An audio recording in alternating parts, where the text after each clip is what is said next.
Welcome back to the Tuxes and Tomahawks podcast. I'm Adam Dorito, and today I have the pleasure of interviewing Carl Wheless. He has quite the incredible story, and he kind of comes from the generation below me, but we still kind of remember where we came from. And he's got a fascinating story, and you guys know what I do. I really like to started this whole Dark Saber production thing, about 15 years ago with my incident at the Air Force Academy, and I've always been fighting for justice in the military and correcting all the things that have gone wrong over the last 20 years during the GWAT. And there's a lot of corrections that need to be done for our generation. And Carl, I just want to thank you so much for coming on the show today. I want to thank you, man, because it's a struggle to get some traction with this, with anybody. And I'm glad that you paid attention and that you're giving me the time to tell my story. Yeah, I mean, and you're one of the OGs, right? You were there in the early 2000s. You were there when shit was real. I mean, I was still watching the news after shit was blowing up in 01 after 9/11.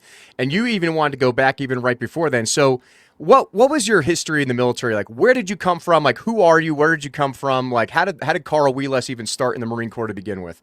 All right, cool. Well, it's like this. Back in 83, I ended up enlisting in the Marine Corps Reserve, actually. I was going to go to college and try to become an aviator. Yeah, that wasn't going to happen. I figured that out pretty quick. I wasn't interested in college. So quit college and spent a little bit of time working with my recruiter, and then went to MOS training. After that, I decided, let's just go active duty and quit playing this game. So I went active duty in Marine Corps. My MOS at the time was 2875, which is funny because I requested 0311, 0331, and 0352, which was infantry, machine gunner, and tow gunner. My ASVAB scores were good, and they had a shortage of missile technicians, so I guess they saw he has an interest in missiles. So they gave me the choice of you can come in as a missile technician or you cannot come in. So like it or not, that's what I took because I wanted to go active duty. And then throughout my career, I ended up going to Okinawa twice. I was at Camp Lejeune. And back in so just to clarify too, during this time, all the stuff went down: Beirut, Panama, Yep. Somalia, Desert Storm, Desert Shield. I didn't get deployed to any of that stuff. I was like Super Pogue on top of the Super Pogue totem pole. Felt like you missed the ride. Yeah, exactly. And then in the early 90s, they had the reduction in force. And so I was just one of those guys that unfortunately got swept up in that. And so transitioned back to the civilian world and, like everybody else, try to figure out what the hell I'm going to do now. I leveraged my training and ended up repairing copiers, fax machines, printers, stuff like that. Was never going to get rich doing it, but it paid the bills. Yep. I never wanted to come back in after that. I figured, hey, my time's done. 9/11 happened. That changed everything. And it was quite the fight just to get back in. I'm not even going to go into that long story, but it took about a year and a half, and I ended up joining the Texas Army National Guard right before Iraq kicked off. About perfect. A year later. Great timing. Yeah, right. And so I enlisted in like barely a week later. I mean, that's when they crossed the berm and went in. So about a year later, my unit got activated. We did training at Fort Hood from August until January. Went to Iraq January 05, left November 05. While I was over there, the Army finally came to its senses and decided, hey, we need to get some more people in. Nobody wants to sign up anymore to get blown up and get hit by IEDs. So and this was like 05 time frame. Yeah, this is 05. Yeah, that was right when I was getting ready to join the military in 06. So like it was bad during those years. Yeah, most people don't remember how bad it was in those because that's back when nothing yet was up armored and hardly anybody had there's still recon still ripping around in soft top Humvees. Actually, one of my good friends, he got killed outside of Iraq as a swift boat water operator in the Marine Corps. So he got killed in 05, and then we all joined the year after. You know what I mean? So like we knew what we were getting into, and people thought we were crazy, but you were already in the shit. You already had previous experience to that. So I mean that's pretty heavy, man, because people don't like the kids today in the Army and the Marine Corps and the Air Force, like they do not understand what the 2000s were like post 9/11. Yeah, and I went in cleared eye. I knew what I was getting into, but this is in the wake of 9/11. Yeah. And, I had unfinished business to take care of. Yep. So while I was over there, for the first time, they requested for people who were on active duty under Title 10 orders, reserve component, who wanted to volunteer to go regular Army, raise their hand. So I did. And I ended up getting released from the National Guard, enlisted into the Army, and January '06 reported to Fort Stewart. Mm-hmm.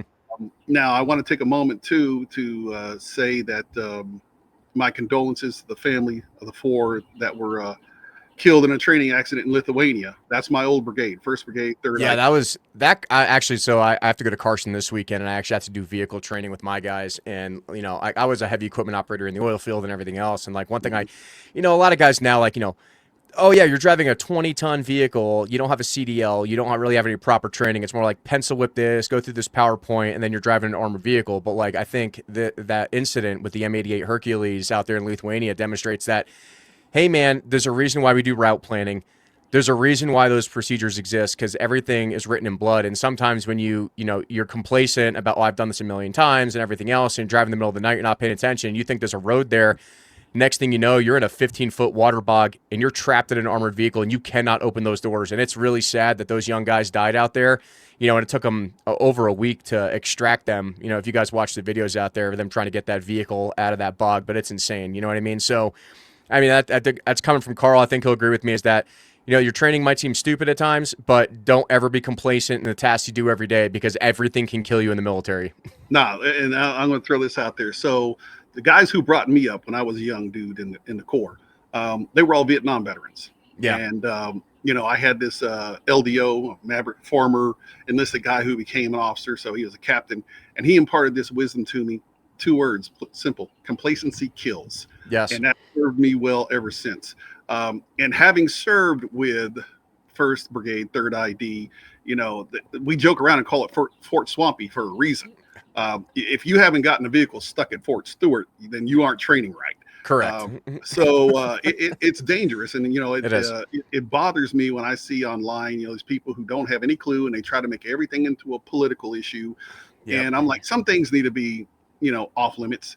And so, they couldn't get at the Secretary of Defense over the signal gate thing. So they wanted to come at him over this. And I'm like, you people just obviously don't understand. You don't understand how dangerous every day just operating these pieces of equipment are. Even in the motor pool, it's dangerous. People get run over all the time. Yeah. Like, you put things up on the wrong jacks. Heck, I was in an airborne unit, and you get really complacent in that. People popping heads off on static lines and getting arms ripped off. I mean, yeah, I saw horrific things in the rigger field of the 19th Group, So I would agree that there's actually more deaths in training and driving these vehicles than there are in combat recently, anyway, at least in the last 5 to 10 years. So yeah, right. So for all the young guys out there who are in the military, listen to this. Pay attention and question everything. Even if your leaders are telling you something and you don't think it's right, question it, because in the end, it's your ass. It's your life. Absolutely. So you need to make sure you take care of yourself and make sure that the leaders above you are doing you right and doing what they're supposed to be doing. Not saying that's the case in this situation, but just saying that is general advice. Yeah, and one thing I always review with my guys, even in the oil field too, is like, review your basic emergency procedures before you start shift on everything. Like, hey, if our vehicle gets stuck, like, do we keep one of the hatches open so we can evac? Where are the handles? Do we have glow tape on our door so we can see where we're going at night? Like things like that. Like, hey, do I have my quick disconnects on my plate carrier rigged up so that way if shit goes down, like these guys, they kind of cut away, find the door, and get out. You know what I mean? And like I said, it's the little things, and the biggest thing that I've seen, because I was kind of in the same generation as you, like, the early 2000s and then going into now.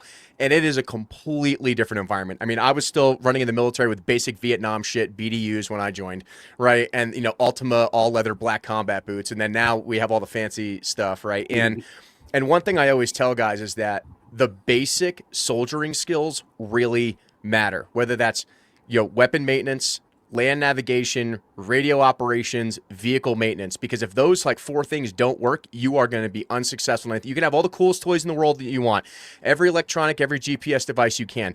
It doesn't mean anything if you can't shoot, move, and communicate at a basic level. And I think your experience, especially growing up in the early Marine Corps in the 80s, which is still some of the technology we use today, and going into your experience in Iraq, is that when it comes down to combat operations, the basics and the fundamentals matter. Absolutely. And the bottom line is nothing replaces the Mark I eyeball and the brain housing group. Use your common sense and look at what's in front of you and pay attention to it. Don't think that things are a certain way because somebody's told you something. If you see something that doesn't make sense, doesn't seem right, then pay attention to that and use your common sense. Absolutely.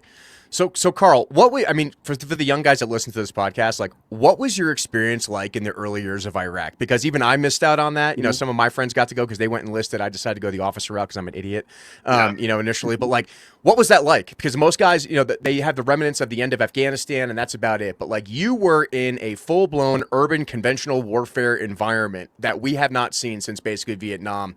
Like, what was that like, you coming up as an experienced Marine, coming into the Army National Guard, going on to the active side? Because it's a very unconventional career path. Yeah. Well, the first time around, gave me a little bit of an eye opener about the National Guard, especially coming from the Marine Corps to the National Guard. You're like, what the hell is going on here? Because things are just not the way that they were in the Corps. It's very different. And also considering I came from a support MOS, like I said, I was not by choice. Well, yeah, kind of, sort of, but it was my only choice, super pogue. And then all of a sudden finding yourself as a tanker. And as we like to call ourselves then, twats, because we were tankers without tanks, and we were attached to a Marine Corps unit at Al-Taqaddum, actually. And I would have been a glorified fobbit just pulling guard duty at ECPs or guarding third country nationals that drove the supply trucks, that sort of stuff. But every chance that we had a chance to go outside the wire, I volunteered for it and raised my hand. And I didn't really see too much action. We saw, a bunch of craters from IEDs happened and blah, blah, blah. But we didn't see a lot of action that time around. And I was still like, this isn't what I signed up for. This isn't what I wanted. I wanted to come in and kick ass and take names. So that's why I volunteered for active duty. And, sometimes you're going to be careful what you wish for. Yep. So I found out real goddamn fast that being in combat arms in regular Army is not the same thing as the National Guard.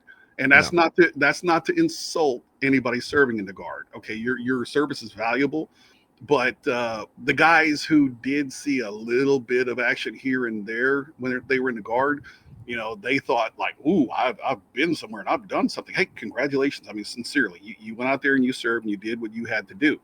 But compared to what you went through when you were on active duty in combat arms, it's a whole different ball game. And we ended up in Ramadi. Now, for you guys who don't know, Ramadi was a shit show. Yeah. Yes. That was probably the most underreported action battle of the whole war. I mean, everybody, because the media was in Baghdad. So that's all they ever talked about, except for the one time that they shifted their attention to Fallujah for a little while. But they never made it all the way over to Ramadi, where the shit really went down. And that was the capital of the Anbar province. And that was where all the insurgents were at. That's where Al-Qaeda in Iraq that ended up morphing into ISIS came from. And that's who we were fighting with. Yep. We got lucky because the unit that was right before us that we ripped out with, they started the precursor, if you want to call it that, for the Anbar Awakening. They were the ones who started working with the local sheikhs and started to get them to shift and to be on our side. And so by the time we got there, that was just barely the situation. So it was still deep shit combat. In my first month after we started going outside the wire, I got hit 3 times. My tank got blown up by IEDs 3 times. Once, we don't even know how the hell the track stayed together. There was only like one freaking track segment that was left, one track pad basically that was holding the track on, and we were able to get back to base. And then we had to pull all of our sensitive items off that tank and jump on our hot tank and go back out. And then after that, you got to spend all your time going back and repairing your own tank and getting it back up. So that was quite a struggle. And then we had the time where we hit an IED and it blew the track completely off. We had to have an 88 come out. Another tank towed us back while the 88 drug what was left of our track back to the base. And same thing, we had to hot seat another tank, go back out there. I saw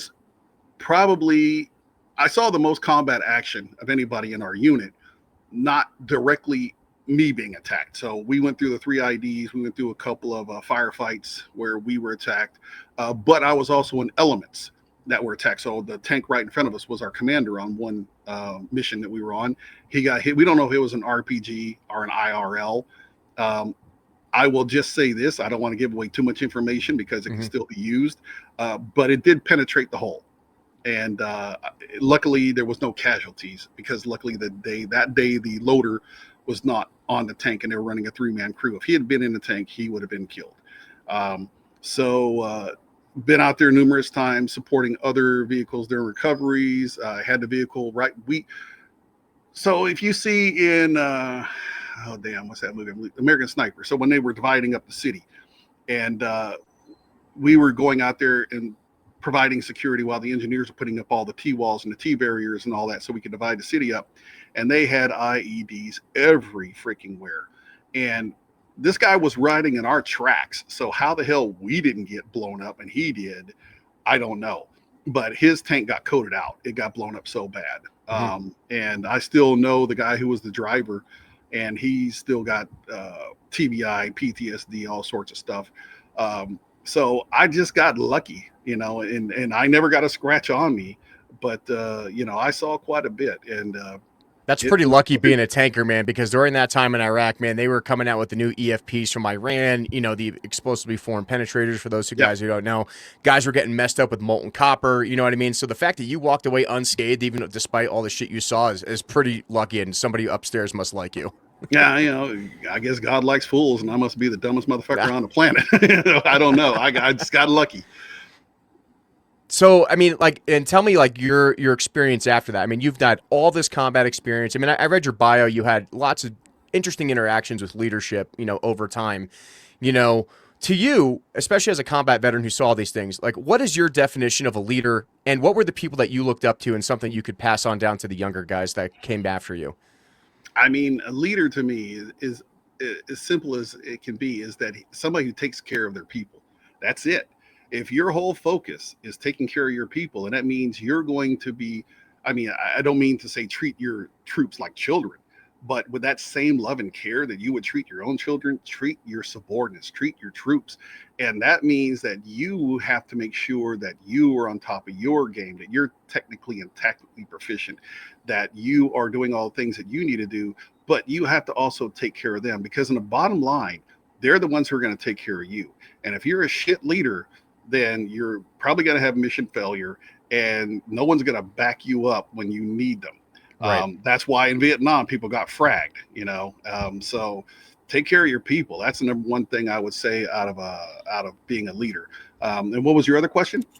And the qualities you saw in these people, and what were, some of the things you could pass on to the guys that came up behind you, like the individual specific leadership qualities that you thought were the best from your experiences in the Guard and active duty and the Marines. The number one thing, it's very hard in the environment that's in the military these days. Hopefully now it's changing, now that we have a different Secretary of Defense and a different mindset of returning back to basics.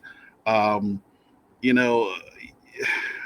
it's for me, it's because you served under the same guys I did, right? Yep. Bush, Obama, Trump 1, Biden, and now Trump 2, right? And I will tell you, so I experienced the same type of bureaucracy and the same type of insanity that you did under these people. Yeah. And, they all have their pros, they all have their cons, right? Yeah. Obviously, I've had my best experience under the current president, because everything else. But I will give it to Pete Hegseth, because I've met him personally, is that he does emphasize as a frontline leader, captain, that he's not a general, he's not a board member of Raytheon. Good, thank God. Good, exactly. I trust some people in the E4 mafia more than I trust that are working in the DoD now, right? But he does want to put an emphasis on physical fitness standards, getting back to basics, fundamentals, and they're all worried about this stupid Signal chat. I'm like, bro, do you know how much stuff was on Signal chat when I was overseas?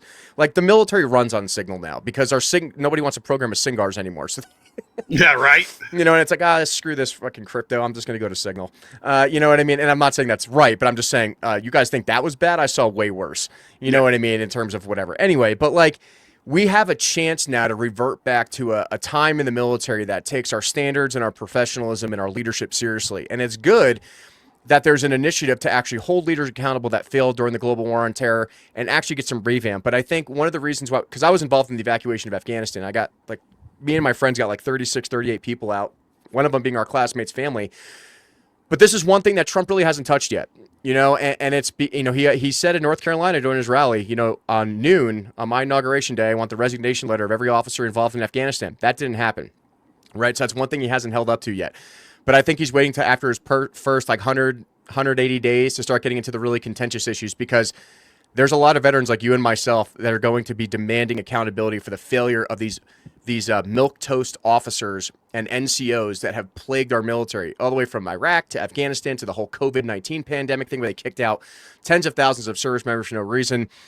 I have an issue where they falsified my mental health records because I went after a 3-star general, and I'm still dealing with that 15 years later. And then you also had a bunch of serious medical conditions come up. So, let's go into the sunsetting of your career. You were, on the way out and doing all your combat deployments. You've done all the things you wanted to do when you came back in, but then something else happened to you, and this is why we connected in the first place. Yeah. Well, here's the thing, right? It sucks because all I ever wanted to do was deploy. I just wanted to do my damn job. So, I did one deployment with the National Guard, stepped it up, did another deployment, and we went over there during the surge time frame. So we got extended. So we were there, an additional 3 months on top of our normal 12-month tour. Yeah. And then as we came up working our way toward our next deployment, which was going to be Baghdad as an advise and assist mission, beyond my control, they came out with a policy that said that, and some people roll their eyes about this shit, but it's serious. Sleep apnea. So I didn't get diagnosed until after those 2 deployments. And trust me, people fucking hated me. They did not want to be anywhere near me when it came time to sleep, because my sleep apnea would cause my snoring to be so loud they couldn't get any rest. But that sleep apnea is actually a super common disability claim within our generation of war. Right. Like, I had major issues with my hormones because my nasal passages and everything got clogged off. I was almost sleep apnea, but like they had to go in and cut a bunch of scar tissue out of my face from sucking in all those burn pits when I was over there. Because working Intel, they were still burning shredded paper and diesel barrels. Right. And this is 2021, right? You know what I mean? We're still doing dumb shit like that. So people don't understand, like, oh yeah, sleep apnea this, or you didn't get your leg blown off, so it doesn't count. Not true, man. Like, anyone who's been outside the United States, especially in the Middle East during these times, like, there is so much pollution and garbage, and you're exposed to so much stuff just sucking in the air that it is very, very easy to develop sleep apnea in these conditions. And so what happened was, I tried, they CENTCOM made us put in a waiver, and they were like, nope, we're not approving you. You can't come over.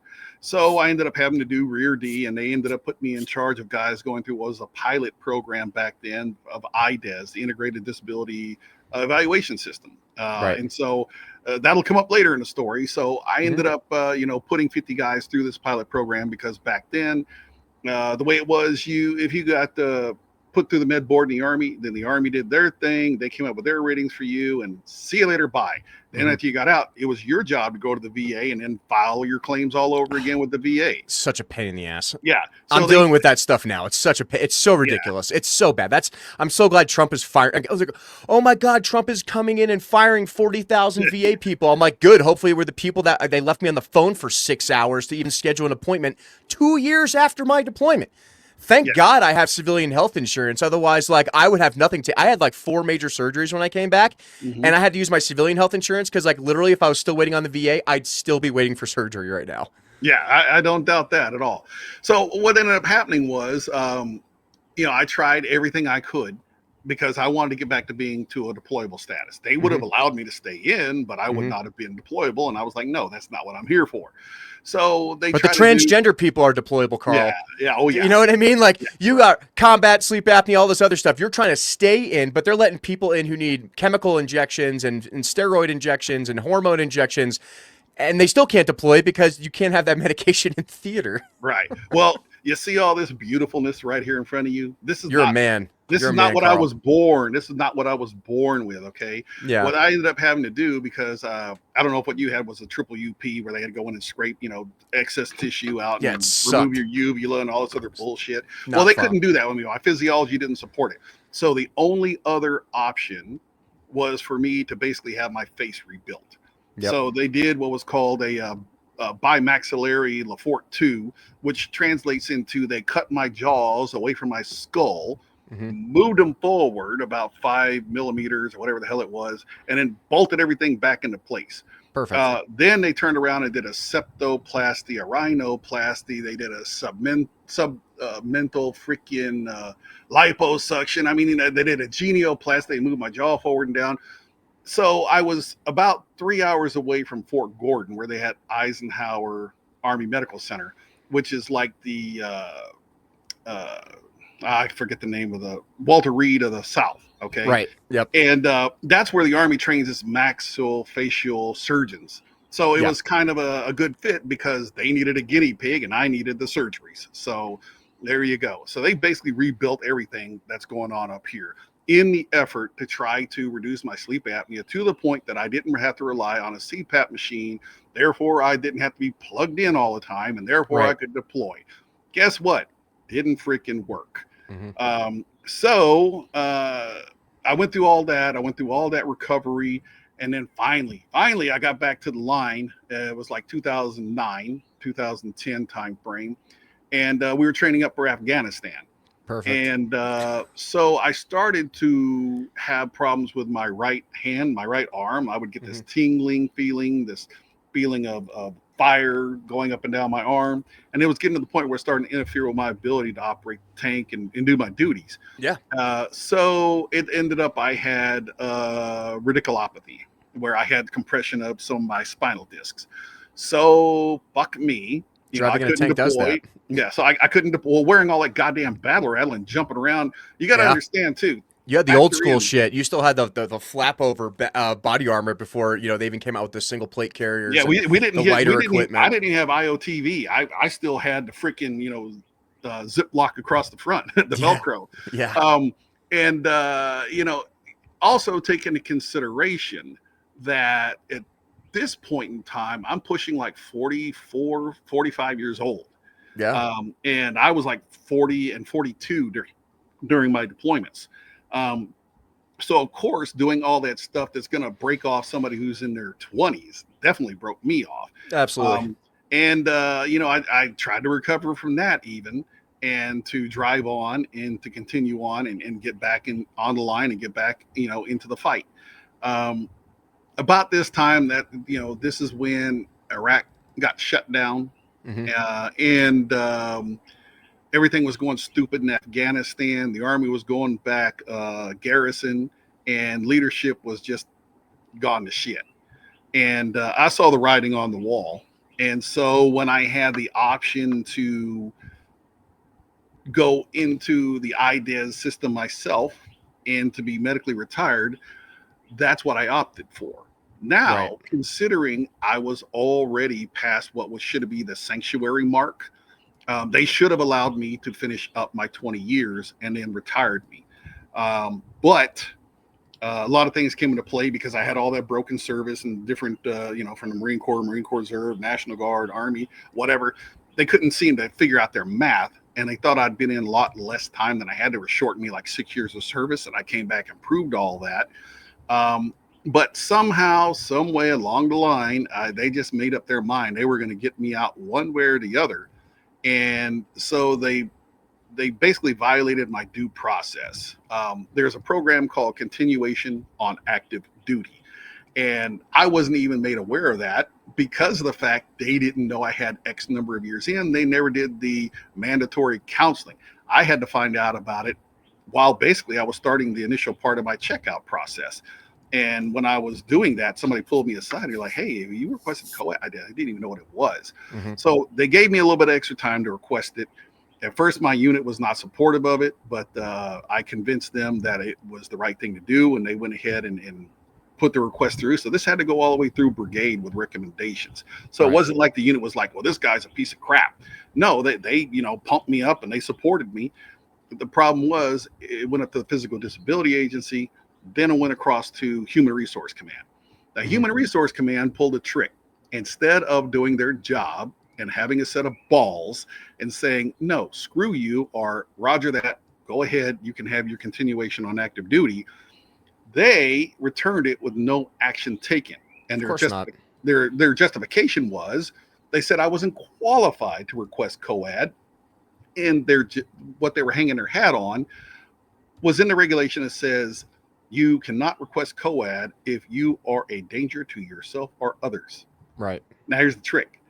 Nowhere in my records, nowhere in any of my notes, nowhere in anything, even my freaking package from my med board that was that thick, did a medical provider say I was a threat to myself or others. Matter of fact, they specifically stated otherwise. They specifically stated he is not a threat to himself or others. That's their go-to excuse, though, because they did the same shit with me. Like, I never even met with a psychiatrist, and they said I had 7 major psychological conditions and that I was going to kill myself and that I'm nuts. And I'm like, so how is that possible if I've never even been to a psychiatrist? And like, nope, that's the way it is. I'm like, oh, okay. So that's like their default reasoning to start screwing people over. Because like I said, and what you're experiencing in this as well, is that it is very hard to disprove that. And unless you're willing to spend hundreds of thousands of dollars, like I have, over $250,000 in legal fees to fight this, just to get your name rectified and to be vindicated, it's insanity. And most soldiers, Marines, Airmen, Guardians, Coast Guards, people, like, they don't even put up with it. They just walk away and hope for the best because they can't afford to put up with this, right? Yeah, exactly. And so what happened there was I was on rear D again, unfortunately. And so there was an engineer captain who was put in charge of our rear D. And he didn't even know who the hell I was, but he was required to fill out a form, stating about me and blah, blah, blah, blah, blah. And he included something in the narrative that is not even supposed to be there. There's not supposed to be anything dealing with medical information whatsoever in the narrative. It's just supposed to be about you and your duties and your ability to perform your duties, et cetera, et cetera. Yep. He included something in there that indicated I could be a threat to others if not treated properly. Sounds like unlawful command influence. There you go. So there you go. You have a commander who didn't even know me put this into a document, and that's what Human Resources Command decided to go with. Correct. What some combat engineer captain who didn't even know me put on a form, compared to the reams, the literal reams of paperwork that they had from medical providers that said the exact opposite. They did the convenient thing and they found something to nail me with and say no.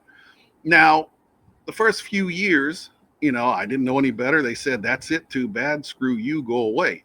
And it just so happened by chance, my former battalion commander from that tour in Ramadi, he had retired after that tour. Mm-hmm. And he ended up going to law school and became one of those military justice lawyer types. Yep. And so he happened to just let all his guys know, hey, by the way, I'm doing this now in case anybody's interested. So I hit him up and I was like, hey, what about this? And he took my case. And so he's the one who's been representing me. And what happened was we ended up going to the Army Board of Corrections for Military Records. My favorite place to go. Yes. I've only been like 6 times now. It took like 2.5 years of them reviewing my records. And so everything that was in my original paperwork, plus everything that my lawyer added to it, et cetera, et cetera, et cetera. And it was such a clear-cut case. And I'm not talking about they just looked. This was 2.5 years they dug through my files. And then they're going to say you time out because you didn't file it within 6 years or something like that. Actually, they did say that because you have 3 years and I was over the limit. But there was But they take 2.5 years to review it. So it's like, what are you doing? Like, well, they allowed me. Well, you have like 3 years even to file. So I had passed that limit even to file. However, they waived that, which is not uncommon. They waived that based off of the letter that I had received saying, you have no other options. You're all done. So that was like proof that my lawyer could say, hey, he didn't know any better because they told him he couldn't, there was no other options. Mm-hmm. So they allowed it. Then it took them all this time to review it. And then they came back unanimously, ruled in my favor. And they said, put him back on active duty administratively from X month to X month so that he can get his retirement, and then pay him his back pay from then until this date, and then start paying him forward. Okay, that's what the board recommended. Now, I can get to the complications of this though. Yeah, go ahead. No, because I'm literally experiencing this right now again for the 5th or 6th time, and I have to go back to the board again. So even though I went to the President of the United States, I went to 10th District Court, I sued these people, I basically won, and then the board, they made a ruling, and then they hid the ruling from me and didn't tell me while I was in court, which is also illegal. It's called a Brady violation. Mm-hmm. And they've ruled that there is no justification that Adam Dorito's mental health record should state these things. There's no evidence that this doctor can prove that he met with her and vice versa. So therefore, all these conditions and everything must be removed from his record. However, just like you're experiencing, this is a recommendation that the board makes to the Secretary of the Army. In your case, it's the Secretary of the Air Force. Now, what people don't understand is even though you've been through this entire process and you've spent tens of thousands, if not hundreds of thousands of dollars doing all these things, it's just a recommendation. And if the Secretary of the Army doesn't want to sign off on it and just let you go into the ether, that's what happens. And that's currently what happened to me when I came back from deployment under the Biden administration is that even though I won my board, the Secretary of the Air Force refused to make a decision, and Kendall at the time, and even though I won, refused to justify fixing my case. So now they came back and they made another argument saying that, never mind, we're backtracking, we still think he's crazy, and this is now under the Trump administration. So you now have to apply for the Air Force Board of Corrections and Military Records again and restate your case, but also you've timed out, it's been over 6 years, so this case is null and void. I'm like, you have got to be kidding me. Like, it's been 15 years. 15 years, and I've already proven it multiple times. It's black and white, just like your case is.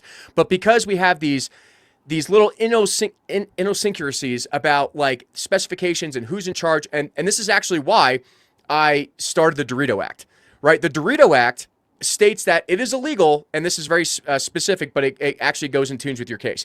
It is illegal for commanders and NCOs and military personnel and civilian DoD personnel to falsify medical records in retaliation for reporting sexual assault, harassment, misconduct, blah, blah, blah, blah, blah, blah. Right? And with that, we are actually able to, instead of using just the DoD review board system, we are actually able to charge them in civilian courts under HIPAA, because those laws already exist, right? And hold those military doctors and leaders and officers accountable. Because if somebody goes into your medical records and falsifies them in the civilian world, they go to jail, or you can sue them for a lot of money. You can't do that in the military because of that specification. So the Dorito Act actually resolves your case too, ironically, right? Is where they make a recommendation, they have to stick to that recommendation. If they don't, they can be held liable, and you can receive justice in that. And this is not the only case I've heard of, Carl. Like, I've talked to hundreds of people since I started podcasting, like 7-8 years ago now. And it is insane that, you know, even though you've been sexually assaulted, you had combat injuries, you know, all these other things, is that the way the military circumvents responsibility for its actions against its service members is actually messing with your medical records, because it is the hardest thing to change and justify, and it costs so much money and so much time that most people give up. And the military is just betting that you stick a shotgun in your mouth in the VA parking lot and call it good and make it cheaper for them, or they just want you to go away and never try. And that's something we need to change collectively, Carl. And like, your story is heartbreaking listening to this, because it's like, oh, there we go, here, another medical record issue. You know what I mean? But it's the same thing. We don't even know each other, and it's the same exact story I hear all the time. Yeah, well, you just gave a preview of what's about to happen. Yeah. So the board sent its recommendation up to the Deputy Assistant Secretary of the Army for medical review boards. So this is the guy who seated the board. Right. Okay. And this is the guy who's basically supposed to take the recommendation of the board and rubber stamp it. Well, here's the thing. Because my lawyer had done such a good job, and because my records were so clear cut, do what they almost always do and ask for an advisory opinion. Oh, here we go. They did the same thing to me. So same thing to me. What happened was, so the Deputy Assistant Secretary of the Army decided on his own to request an advisory opinion. Yep. And he had a master's of professional health, so someone who's never seen a patient, never treated a fucking patient, never saw go into my medical records and basically find a crime. You know what the saying goes, you know, you find a crime and blah, blah, blah. So they went looking for a reason to throw me out. And they went in and cherry picked things from my session notes. I mean, they actually went into my session They notes. did the same exact thing to me, Carl. And then they quoted things that I had said in sessions with a provider with no context to explain why I said those things. And then they even went and started talking about, well, we don't understand why he had a weapons restriction put on him during the time that he had a profile dealing with sleep apnea. If they had bothered to ask, or they had bothered to look, they would see, because they had me on basically anti-narcolepsy medication to keep me awake. So Sure. so basically they didn't have a choice. They had to put me on a weapons restriction during that time, which I Sure. really That's didn't need that fucking medication at the time anyway. yeah. But it's that kind of bullshit. Now this is where it really goes far. So at the time I was retired. I was living in Hinesville, just outside of Fort Stewart. And I didn't even know this existed until it happened. There was an incident. My wife is foreign born. English is her second language. And she was talking to a neighbor, and she said something in a way that alarmed the neighbor, but she didn't mean it in the way the neighbor took it. Yeah, it's The context. neighbor ended up calling the cops. The cops came over to the house, talked to me and my wife. We're both like, what? Nothing's going on here. But because it was in a military town, the command at Fort Stewart has an agreement with the civilian authorities. So anything that hits the blotter, even for a retiree, if it hits the blotter, then it goes up to the family advocacy program, and you have to come in and get interviewed by the family advocacy program. I basically was like, fuck you, I'm retired, you have nothing to do with me. And they're like, well, if you don't come in and talk to us, we'll ban you from the base.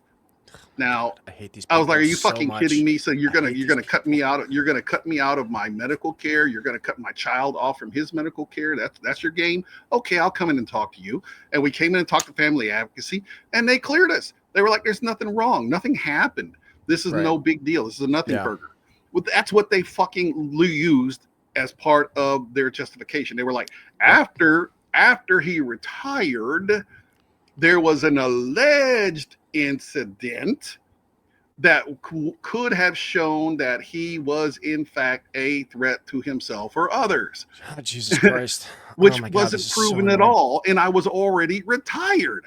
But they put that in the opinion, and based on these things where they cherry picked comments that I made during my sessions, they were like, well, he had a weapons restriction for a period of time. And then years after he retired, it was reported he possibly, maybe, kind of, sort of could have thought about, had a dream about being violent to someone that never happened. And that's what they used to override the findings of the board. So, and again, they will send you a letter saying you don't have any options. Guess what? Fuck you. I sure do.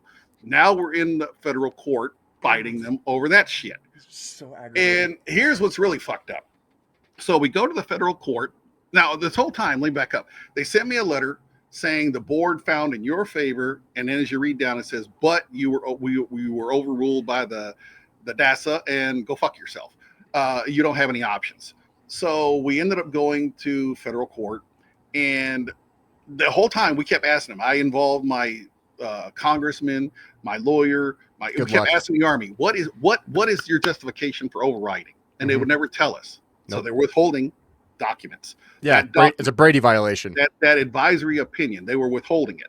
Yep. Then when we got to court, the DOJ lawyer who's representing the Army, working with the Army's legal team, was a total idiot. And he actually got his face torn off by the judge right there in the courtroom. Like, you don't know what you're talking about. You don't. And so it took about 9 months for the judge to come out with his order, 32-page order, basically telling the Army, the DOJ lawyer, you're fucking stupid, you're incompetent, your arguments don't add up to nothing, and you're an idiot. If you continue with this case, you're going to lose. However, it's your right. What do you want to do?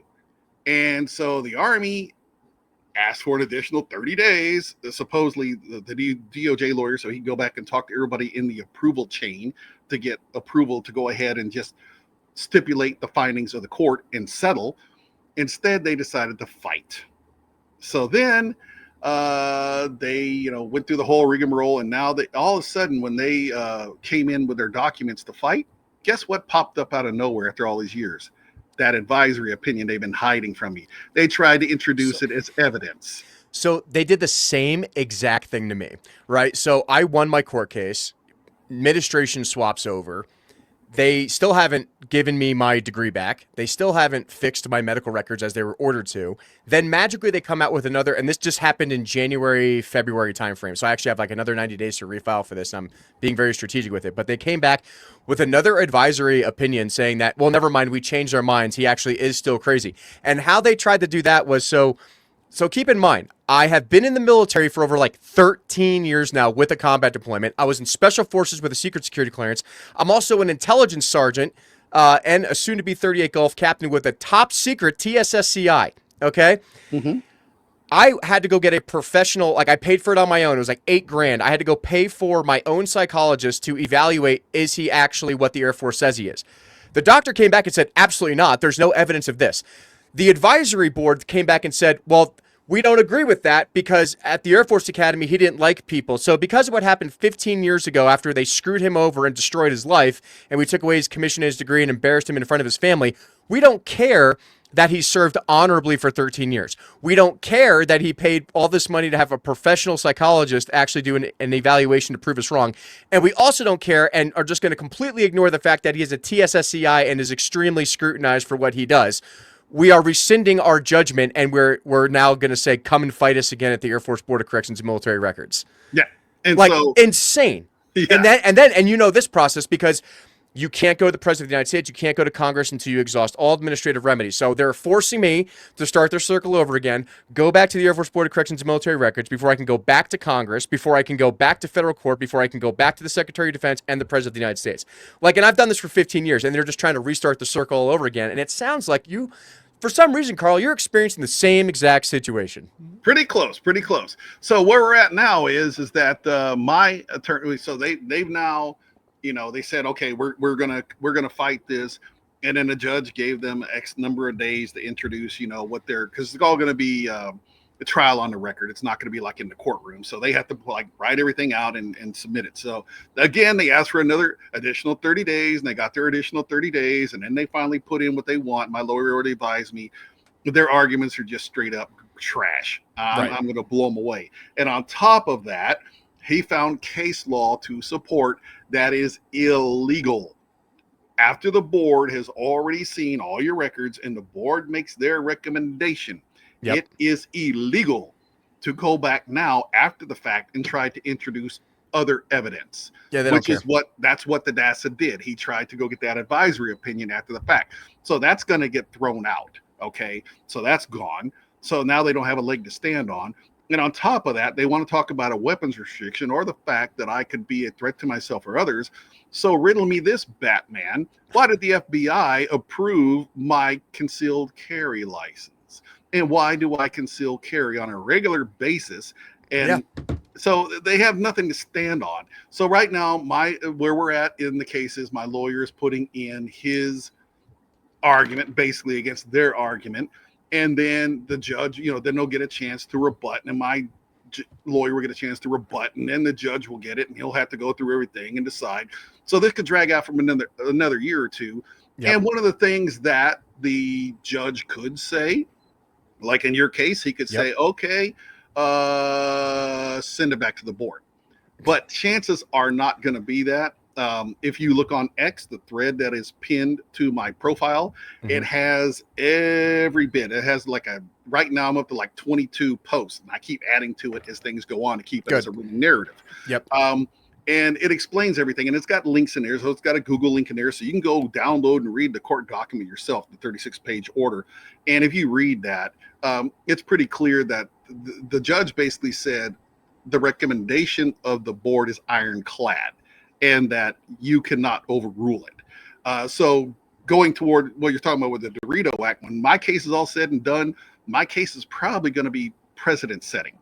And so it's probably going to work in your favor. Maybe I can use yours before mine. Yeah, you probably will be able to. It just depends on how this all comes out. You never know when you go to court. And so all I've been doing for God knows, over a year now, but especially since like that last November when I first found out about the ruling and and what was going forward, I have been appealing to everybody and their brother through email, on X, local journalists, national journalists, every one of these networks you would think that have, they talk about how supportive they are of the troops and Oh my et God, cetera, don't et even get me cetera. started on these But clowns. Fox News, One American Network, Yep. Newsmax, all these guys, every personality, every journalist under these guys, I have tried to email. I've tried to get their attention on X. I have gone to the Secretary of Defense, the Secretary of the Army, the President, the Vice President, Yep. everybody and their fucking brother, Yep. trying to get, because all I need is for just one person One person. to pick up a phone, call the fucking Department of the Army and say, what the fuck are you doing? Yeah. Why are you fucking with this guy? End this case now. All we need is for the Army to agree to end the case. And if they would do that, then the judge would say, okay, award to Carl, boom, and then I would get my money and we'd be done. That's not even talking about, though, the fucking legal fees I'm going to end up getting stuck with and all the Yep. taxes I'm going to end up having to pay on back pay. I'm Yep. going to end up having to hire a goddamn tax attorney or an accountant to help me figure that shit out. Yep. And all the credit cards and all the loans I've had to take over the years to keep us afloat. Yep. And so Same once situation, dude. that money comes in, so we're probably over $300,000 in back pay owed to me right now. Easy. It will evaporate. It will fucking be gone. Yeah, you'll be lucky if you're at net zero after that, because you're in the same exact situation as me, man. I've taken out loans, I've consolidated this, I've refinanced my house, because like you're and people always say, and it's like it's a sunk cost fallacy. Like, why do you keep spending money on this stuff? It's like, because you know what? My reputation and my honor and doing the right thing is important. And standing up and being a moral and ethical soldier, which is what I raised my right hand to do, to defend the Constitution of the United States against all enemies, foreign and domestic. And the worst part is I ended up finding more domestic enemies than I ever did when I was overseas. And I tell people this quite often. I'm like, I at least respected the guys I fought overseas, because they had their, we didn't agree. I'm still going to blow you up with a drone, run you over with a tank or whatever it is. But at least you stuck to your principles as a nicest fighter or whatever it was, right? Yeah. But these scumbags in Congress, like, I have been to every single Colorado congressman. I'm still waiting to see if the new ones, Gabe Evans, Jeff Hurd, and Jeff Crank, are going to do what they said they were going to do. Lauren Boebert, I support the troops. And then it's like, so what about me? And they're like, yeah, but you're like a straight white guy. You know what I mean? You don't make us look good. You don't fit the profile. You're not going to, help us get reelected and stuff like that. And it's just like, it's absolute fucking insanity, where you just need the Secretary of the Army to sign a piece of paper, and then it's over. It's done. Yeah. Just like me, I need the Secretary of the Air Force, Matt Lohmeyer, the new guy, who's actually an Air Force Academy 06 grad, and I'm hoping to try to set up a meeting with him in D.C. soon. But like, hey, Matt, I just need you to sign this piece of paper saying we agree with the board's decision, give him his back pay, give him his degree back, make him whole again, and I will walk away and continue serving in the Army and never talk about this again. You know what I mean? Just do the right thing. It's not hard. Well, here's the trick, right? What they don't see is that, okay, when I got out, I was 90% disabled. I never should have been rated at 90, but it took me 5 years of fighting that to get finally rated at 100%. Yeah. And I have 2 special needs kids. Okay. My son is moderately autistic, has ADHD, and has what is called ARFID. A lot of people don't know what ARFID is. It's been around forever. They didn't have a name for it until a few years ago. It's avoided restrictive intake disorder. Basically, a lot of kids who have autism can get this because they have a lot of sensory things going on. Yeah. He's developed a fear of choking, and he can't get over it. He wants to eat. He cries sometimes because he wants to eat his old food that he loves, but he can't get over his fear. So he's been on a liquid diet since August of 23. He's been in fucking, he's been inside of a facility where they had to go to help save his life because he had lost so much weight. One of those eating disorder clinics at 10 fucking years old. And, he was in there with a bunch of teenagers, and don't even get me started on all the stuff that's wrong with our mental health system right now and all that shit. So broken. Where everybody is so in broken. there waving their trans flags and trying to like pump up, all these other things going on. I'm an ally and all this bullshit instead of just treating people. So he ended up, being 10 years old. He ended up getting assaulted by a teenager. He ended up getting injured due to negligence by one of the caretakers there. I mean, this boy's been through hell. My daughter, who is 6, we're trying to get a diagnosis for her right now, but because of her being isolated so much during the COVID years, they're having a hard time determining whether or not the symptoms that she shows is because of social isolation during those Sure. Yeah. those key developmental stages, Yeah. or is this truly ADHD or autism? So we don't know where she is. So it's very hard for us to try to get her a diagnosis and therefore get her a the accommodations that she's going to need at school, to get her an IEP, blah blah blah. So it's a lot of things going on. And now talking about the VA, my wife went to school. Like I said, she was from Peru. She had a degree in biochemistry in Peru. When she came here, that degree meant nothing. She used my GI Bill to go back to school. And because we changed states, it added a year to it because she had to do a bunch of other prerequisites that Texas required that Georgia didn't. Right. And she ended up graduating with a degree in medical laboratory science. And she works at the local VA. It's a large VA facility here in San Antonio, and she works in the main lab as a medical laboratory scientist. So any sample that gets submitted, hair, urine, blood, skin, whatever, comes across her desk. She helps to, identify, do you have HIV? Do you have COVID? Do you have cancer? She's the one who tells, determines what the sample shows. Right. But she got hired in at second shift. So she goes to work at 3, gets off at midnight, which is, is wrought hell in our family life. And basically has made me a single dad. So I'm disabled and I'm trying to take care of 2 special needs children, mostly by myself. My wife wants to help. She wants to be involved, but she's working, 5 days a week at the VA, and at nighttime. So she's not here to help out. So if I had this fucking money, she would have options. Now she's working on her end to try to get that shift change finally, but that's, a nightmare trying to get done. But if that doesn't work, if I had this money and we didn't have all this debt, she could quit and she could go get another job with a better schedule so she could help out. Or I could take that money and I could invest it in trying to find the best care for my kids on top of whatever TRICARE provides. But, so they don't understand. It's not so much that they're jacking with me, which is bad enough. They're messing with your family. They're not only, they're messing with 2 young special needs children. Yeah, and this is what it comes back. How dirty can you get? Well, I mean, this doesn't surprise me. We have no problem sending billions of dollars to Ukraine, $50 million in condoms to Gaza, all this other stuff going on. But when it comes to the men and women that have served this country to do the right thing, they just refuse to do it. And this is something why not only is the Dorito Act important, not only is your case important in all these things, but this is why I started lobbying in Congress. I mean, I literally put on my dress blues uniform against my better judgment, started knocking on doors. Next thing I know, the Pentagon's calling, why is, at the time, Specialist Dorito with a ribbon stack with an Air Force Academy ring knocking on congressional doors? I sat there and went, I gave you guys the time and place to do the right thing and you refused to, and I'm tired and I'm exhausted. And this is still ongoing years later after that, right? And this is why I'm now the National Vice Chair of the American Veterans First Association with Jason Lawford in New York, because we are actually trying to find GWAT veterans to just run for office. Because if these people in Congress refuse to do their job,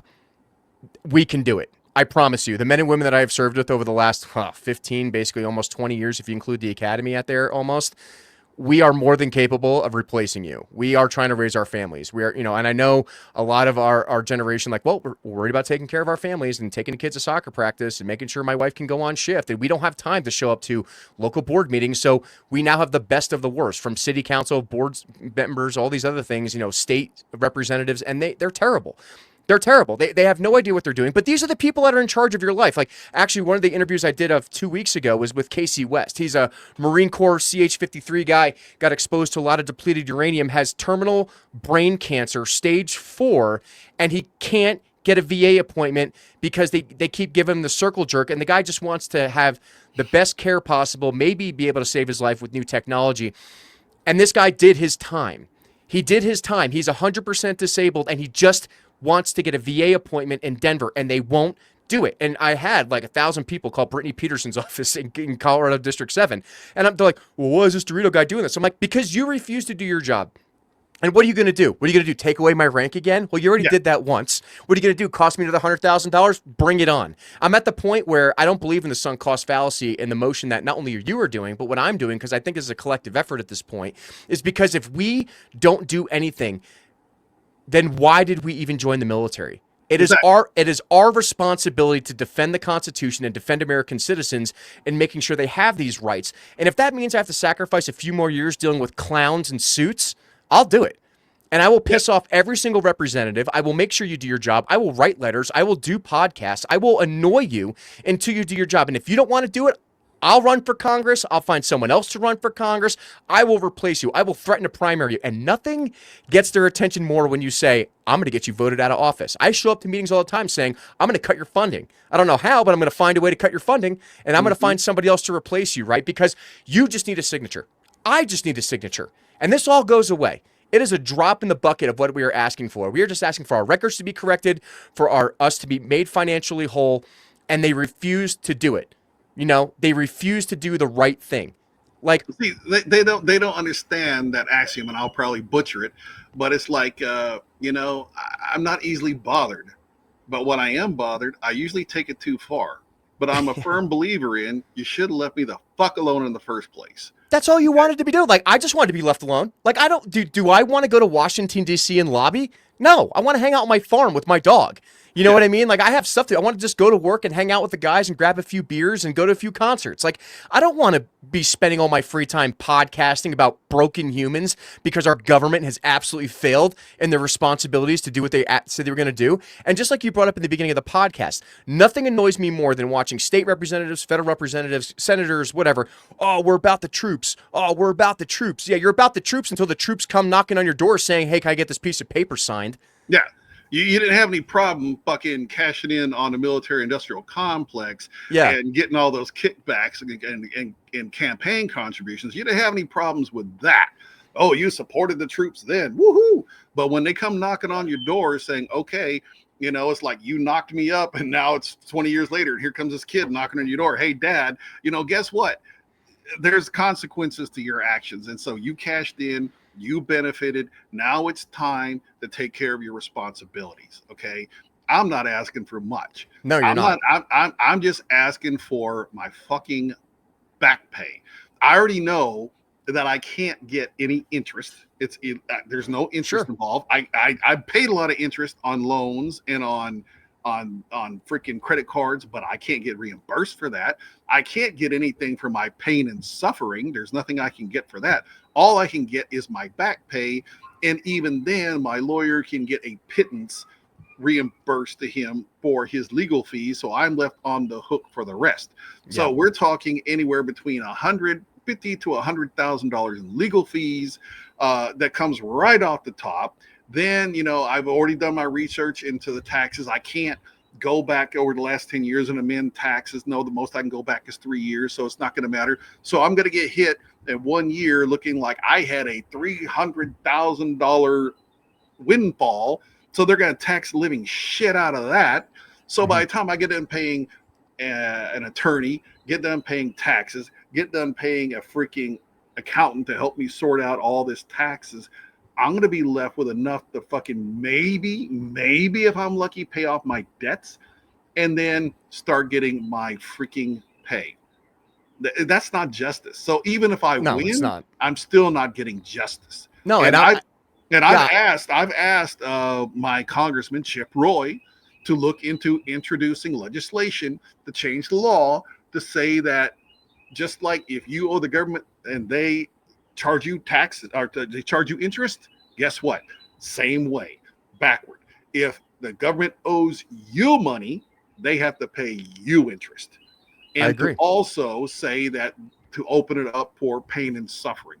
So if the government does you wrong, like they've done you, like they've done me, that there is going to be a price to pay on top of whatever you get for their actions. And the government's not going to learn, the government's not going to change until they're held accountable. And the only way to hold them accountable is to take their fucking money. No, exactly. And for me, it's like my back pay calculated for 15 years post graduation from the Air Force Academy, the flight pay and everything else. I was supposed to be a Marine Naval Aviator because I cross commissioned out of the Air Force Academy Yeah. is well over $2 million at this point. Yeah. You know what I mean? And I even offered to sign an NDA. I said, I don't even care about the money at this point. I just want my degree back and I want you to fix my medical records and I'll sign an NDA. They still said no.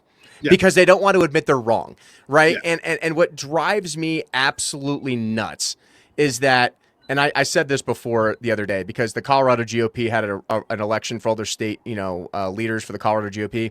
And they went back to electing the old boomers, and I sat there and just went like, we had all these America First, younger people in there, whether you agree with them or disagree with them. But the problem is that I no longer trust anyone involved in the government that sent my generation to war for 20 years. Oh, just trust us one more time. We're gonna make it. Oh, we're gonna fix this and bring it back. No, you just want to go back to doing backdoor deals, self-aggrandizing, helping yourself. It's time for people like us to be involved in government and start taking control. Like, I don't care, Carl, if you go run for the Board of Education, you need to start doing it tomorrow. You know what I mean? Like, you need to do something in order to hold these people accountable because they like their fancy titles. They walk around with like, I'm the state representative. I'm a councilwoman. I'm like, I don't care. I don't even care about the retired E7 who he tried calling me out on X the other day. He's like, because he got elected as a state like vice chair. He's like, well, I was an E7, and I'm like, yeah, you were non-combat deployed in Germany in the 90s, dude. Like, please don't talk to me about service. Yeah. And you had that fun little blurb about that crappy E7 that you won't even call him a sergeant first class, right? Same situation. And he's like, well, you want to know what? I want to know your commander's name at Fort Carson. I'm like, yeah, well, it's Captain Dorito, and also my commander was Tulsi Gabbard. So, why don't you reach out to her and ask her if she cares about your opinion? Because you can't, tailor a suit. You can't steam it. You look like absolute dog shit representing the Republican Party. And then you're sitting there not actively fighting for the veterans, not fighting for our farmers, our ranchers, our oil and gas workers. Guys just trying to make a paycheck, and then you still have these issues with the Dorito Act and Carl across the nation. Like, I work with guys down in Georgia now too on, trying to run for Congress as well. And it's just like, when is enough is enough? And apparently it's like, if not me, then who? Apparently, if you people don't want to do your job, I will gladly just go do your job for you because it's not hard. Your only job as an elected representative at the end of the day is to say yes or no. That's it. I don't care about all the confluence and all these, these little debates. Your only job is to vote and say yes or no. And if you're not representing your constituents, and you need to leave. You just need to go. You need to leave. Well, and I'm going to have to close out here in a second, but I just want to throw these couple of things back at you. Sure. So I was really hopeful. I understand it takes time, and there's, good God, they're trying to right the ship. They're trying to save the fucking country and everything else that they're doing right now. I get it. So I've got a little bit of patience. I'm trying to show a little bit of grace here, okay? Yeah. But it's disheartening. I fully support the J6 political prisoners getting pardoned. They deserved it. Yeah. I fully support everybody that got kicked out because they wouldn't take the jab against their beliefs. Yeah. And I support them getting some sort of action in their favor. I support these people that got put in prison because they were using their First Amendment rights and boycotting legally abortion clinics and got stuck in prison. I get all that. Yeah. And I'm happy for them that each and every one of them got a pardon. I understand there's maybe a few still out there because of state charges didn't get pardoned yet. And I hope they get their day and they get what they deserve. Okay. But I'm starting to feel like, hey, I thought maybe I was in the back of the line, but I'm starting to think nobody even sees me in the line anymore. Yeah. And that's getting a little bit disheartening. I'd really hoped for more than that at this point. I'm not going to name the candidate. It wasn't Trump, but I'll just go ahead and say it anyway. Vivek Ramaswamy. Mm-hmm. Okay. I campaigned for him. And you've seen him. He's been a very stalwart supporter, probably the most effective one there was for Trump during the campaign. And now he's off running for governor of Ohio. Yep. Trump gave him a full endorsement. Mm-hmm. I fully support Chip Roy and Ted Cruz. I'm trying to help my man Sheldon up in Dallas, who is trying to run against Jasmine Crockett. Okay, gosh, so I'm involved, in trying to help out politicians the best I can. Because you're an American, that's what you need to do. And last but not least, I'm going to just move the camera over a little bit. That right there is my service dog. I went out and got this service dog and raised him and trained him myself, basically in protest of the Pause Act, because it was such a fucking disaster and a bait and switch. It wasn't what the law was promised that we were supposed to get. In return for the VA having us go out and work at volunteers at service dog organizations to help them train service dogs, we were supposed to get the opportunity to adopt one of those dogs that we helped train, and it didn't happen. So I went out and started my own 5013C, and I started a service dog organization to help train service dogs for veterans, but That's I great. can't get anywhere with it. And it's basically, it just exists on paper. I can't do, can't go anywhere, can't do anything. Hell, I can barely fucking survive at this rate. So, I mean, Jesus Christ, man, I'm out here just trying to take care of special needs kids. I'm trying to get service dogs to veterans in need. And all you're doing is giving me the middle finger. Yeah. Come on, man. I say this, and I'll do this one last thing. This is an impassioned plea. Please, President Trump or Secretary of Defense or Secretary of the Army, hell, Pam Bondi even, because it's a DOJ lawyer, I'm asking you, please, from the bottom of my heart, do the right thing. Contact the Department of the Army. Tell them to drop this fucking case. Tell them to stipulate the findings of the federal judge and to settle this so it can be over and done, so I can move on with my life and so I can do good things for people and not have to be involved in this bullshit anymore. You know, Carl, I don't think you're asking for much. And ironically, you've had the most live streamers watching this podcast that I've ever had with any other interview. It's on X, it's on Rumble right now, it's on YouTube, and it's getting around right now. So this episode's officially going to post on the official, Libsyn, audio only and video on the 14th. But for all the live listeners, please share and connect with Carl, contact your congressman. The only way we're going to get things done is by annoying these people and forcing them to do it.